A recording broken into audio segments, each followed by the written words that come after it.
토트넘의 주장 손흥민을 둘러싼 최근 논란이 축구계를 뜨겁게 달구고 있습니다. 레스터 시티와의 경기 후 많은 팬들이 손흥민의 플레이에 대해 의문을 제기하고 있는데요. 마치 강박증에 걸린 사람 같다는 반응까지 나오고 있습니다. 축구 전설 티에리 앙리도 이 논란에 가세했습니다. 앙리는 손흥민이 최근 너무 소극적으로 변했다고 지적하면서 이는 그가 느끼는 과도한 책임감 때문일 수 있다고 분석했는데요. 앙리의 조언은 단호했습니다.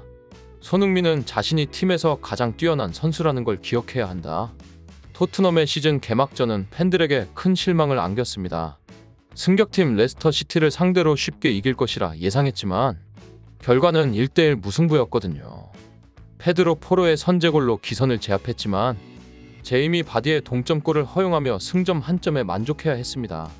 이 경기 후 포스텍 감독을 향한 비판의 목소리가 높아졌습니다. 리그 최악의 감독, 운만 좋은 감독 등 혹평이 쏟아졌고 일부 베팅 사이트에서는 벌써 그의 경질 가능성을 점치고 있다고 하는데요. 이런 논란 속에서 포스테코글루 감독은 경기 후 골문 앞에서 찬스를 살리지 못하는 문제점을 인정했습니다. 그는 우리는 계속 열심히 노력하고 골문 앞에서 좀 더 무자비해질 필요가 있다고 말했죠. 또한 때때로 우리는 잘못된 결정을 내렸다. 우리가 그렇게 우세할 때는 시야에서 벗어나야 한다. 우리는 골을 넣기 위해 모든 것을 다했지만 골을 넣지 못했다. 압도적인 우위는 좋지만 득점을 하지 못하면 의미가 없다라고 덧붙였습니다. 하지만 일부 팬들은 무자비하게 손흥민을 교체한 것이 당신이 말한 무자비함이냐며 감독의 선수 기용에 의문을 제기했습니다. 득점왕 출신이자 팀 내 최다 득점자인 손흥민을 후반 90분경에 교체한 것에 대해 비판의 목소리가 높아졌죠. 그들은 골을 넣지도 못하는 선수들을 대거 투입하고 득점왕 출신이자 지난해 17골을 넣은 팀 내 최다 득점자를 교체해놓고 그게 할 말이냐고 목소리를 높였습니다. 전문가들은 포스테코글루 감독이 손흥민에게 더 적극적으로 슈팅을 하라고 지시했어야 한다고 조언합니다. 손흥민이 솔랑케를 지원하는 역할에만 치중하다 보니 자신의 득점 기회를 놓치고 있다는 분석입니다. 그들은 손흥민에게 찬스가 오면 슛을 하라고 적극적으로 포스테코글루가 주문했어야 한다. 손흥민은 솔랑케를 원톱에 놓고 특별한 지시 없이 왼쪽 윙포워드에 놓으니 솔랑케를 적극적으로 지원하는 역할만 하고 자신이 슈팅 찬스가 와도 슈팅을 하지 않는다고 지적했습니다. 이번 경기를 통해 토트넘의 여러 문제점들이 드러났습니다. 높은 수비 라인으로 인한 뒷공간 노출, 역습 시 결정력 부족 등이 지적되고 있죠. 이를 해결하기 위해 토트넘은 1천억을 들여 솔랑케를 영입했지만 아직 그 효과는 미미해 보입니다. 전문가들은 지난 시즌 토트넘의 가장 큰 문제로 두 가지를 꼽았습니다. 첫째, 매우 높은 수비 라인을 유지하면서 상대를 압박하는 극단적인 공격 축구를 구사하면서 수비 뒷공간을 제대로 커버하지 못하는 점. 둘째, 상대의 공격을 끊어내고 역습을 시도하면서 카운터 펀치를 제대로 날리지 못하는 것입니다.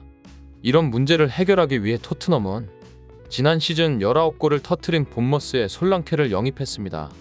경기 초반에는 이 투자가 성공적인 듯 보였지만 후반전에 들어서면서 문제점들이 드러나기 시작했습니다. 특히 레스터 시티가 수비 라인을 낮추고 토트넘을 높은 위치에서 압박하기 시작하자 토트넘의 수비 라인이 흔들리기 시작했습니다.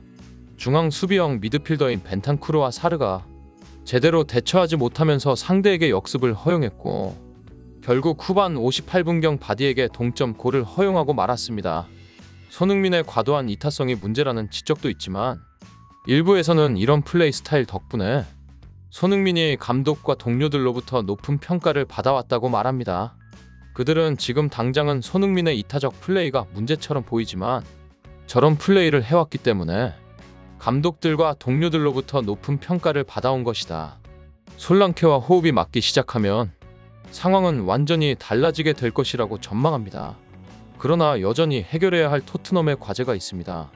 먼저 세트피스 전술이 허술합니다. 13개나 되는 코너킥을 얻고도 이를 득점 기회로 연결하지 못했어요.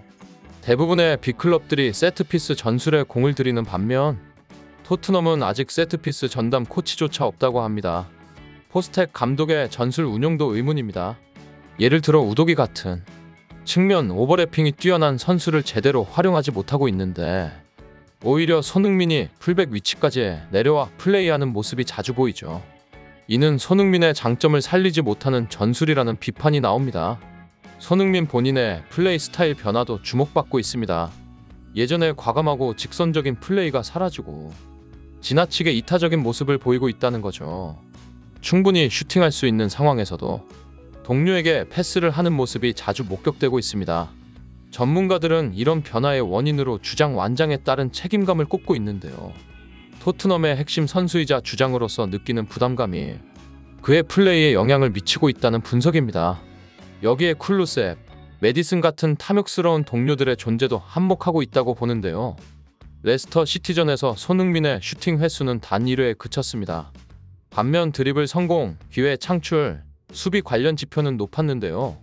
이는 그가 공격수보다는 플레이메이커나 심지어 수비수에 가까운 역할을 하고 있음을 보여줍니다. 팬들은 손흥민에게 더 이상 동료들을 떠먹여 주지 말라고 말합니다. 제발 직접 슛을 때려라. 우리는 손흥민 존에서 터지는 원더골을 보고 싶다. 는 목소리가 높아지고 있어요. 손흥민의 이런 변화는 지난 시즌 후반기부터 감지되기 시작했습니다. 전반기까지만 해도 그는 자신의 커리어에서 가장 빠르게 두 자릿수 골을 기록하며 엄청난 골 페이스를 보였는데요. 팬들은 이 추세라면 20골 고지도 가볍게 넘어설 것이라 기대했습니다. 하지만 후반기에 접어들면서 아시안컵 차출과 맞물려 손흥민의 골 페이스가 주춤해졌습니다. 체력과 피로도 문제도 있었지만 가장 큰 변화는 그의 심적 태도였던 것 같았죠. 어느새 손흥민은 지나치게 이타적인 선수로 변모해 있었습니다. 원래도 손흥민은 패스 능력이 뛰어나고 어시스트도 자주 기록하는 선수였지만 최근의 이타적인 플레이는 마치 강박증에 빠진 것처럼 보일 정도였다고 합니다. 충분히 슈팅할 기회가 있는 상황에서도 자신의 양발 대신 동료에게 패스를 건네는 모습이 자주 목격됐죠. 이는 주장 완장을 찬 이후 느끼는 막중한 책임감 때문일 거라는 분석이 나옵니다. 이제 그는 단순히 팀의 핵심 공격수를 넘어 토트넘의 상징이자 정신적 지주로서의 역할을 해야 한다는 일종의 부담감을 느끼고 있는 것 같다는 것이죠. 여기에 쿨루셉이나 메디슨 같은 탐욕스러운 동료들의 존재도 영향을 미치고 있습니다. 특히 메디슨은 자신에게 패스가 오지 않으면 짜증을 내는 모습을 보이기도 했는데요. 베르너와 존슨 같은 선수들은 매번 형편없는 결정력으로 기회를 날려먹고 이 때문에 점차 의기소침해지고 소극적으로 변하자 손흥민이 이들의 자신감을 되살리기 위해 기회를 양보하곤 했다고 합니다. 그 결과 후반기부터 존슨과 베르너도 나름 골맛을 보긴 했지만 손흥민의 슈팅 횟수는 현저히 줄어들었습니다.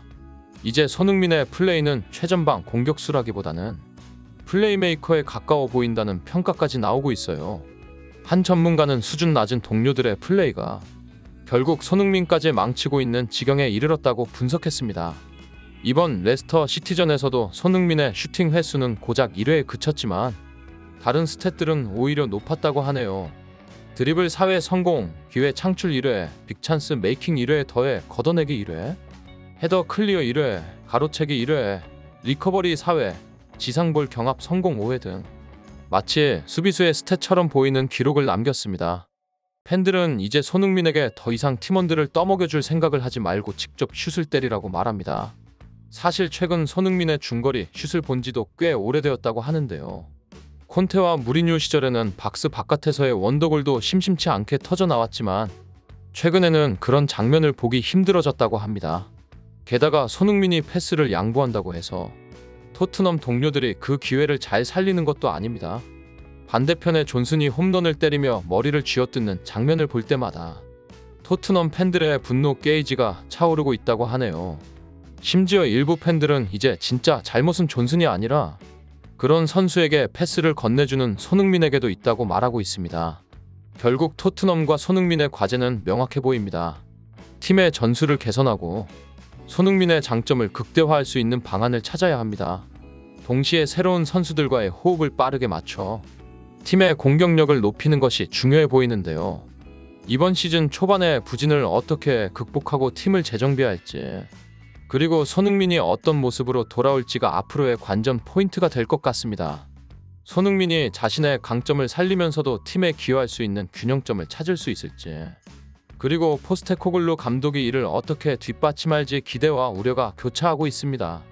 오늘 준비한 영상은 여기까지입니다. 구독과 좋아요 눌러주신다면 더 나은 영상으로 돌아오겠습니다.